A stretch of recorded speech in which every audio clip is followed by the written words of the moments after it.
menotté et embarqué par la police danoise. Le militant écologiste Paul Watson venait d'accoster au Groenland pour se ravitailler en carburant lorsqu'il a été interpellé. Paul se fait arrêter, vous voulez filmer ça? Cela faisait 12 ans que le fondateur de Sea Shepherd faisait l'objet d'une notice rouge d'Interpol sur demande du Japon.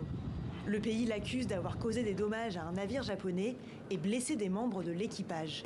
Un motif irrecevable pour Lamia Essemlali, la présidente de la branche française de l'organisation. C'est complètement surréaliste parce qu'on sait que la notice rouge d'Interpol, c'est un outil qui sert à traquer les criminels de guerre, les tueurs en série.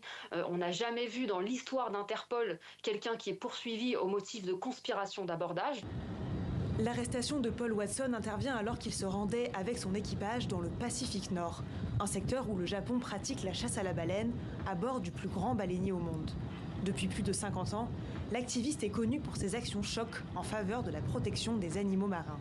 Aujourd'hui, si Paul Watson est traqué comme il l'est, je le rappelle que c'est parce qu'il a sauvé plus de 5000 baleines et leurs descendants dans le sanctuaire baleinier antarctique, qui est un sanctuaire international où le Japon violait le moratoire sur le commerce de viande de baleine en toute impunité. Donc c'est surréaliste qu'aujourd'hui ce soit Paul Watson qui soit poursuivi, alors que en fait c'est le Japon qui ne respecte pas les lois.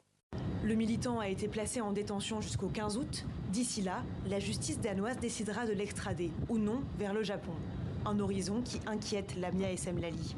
On sait que le Japon a été condamné à de multiples reprises pour violation des droits humains dans les prisons et son système carcéral qui est absolument antidémocratique.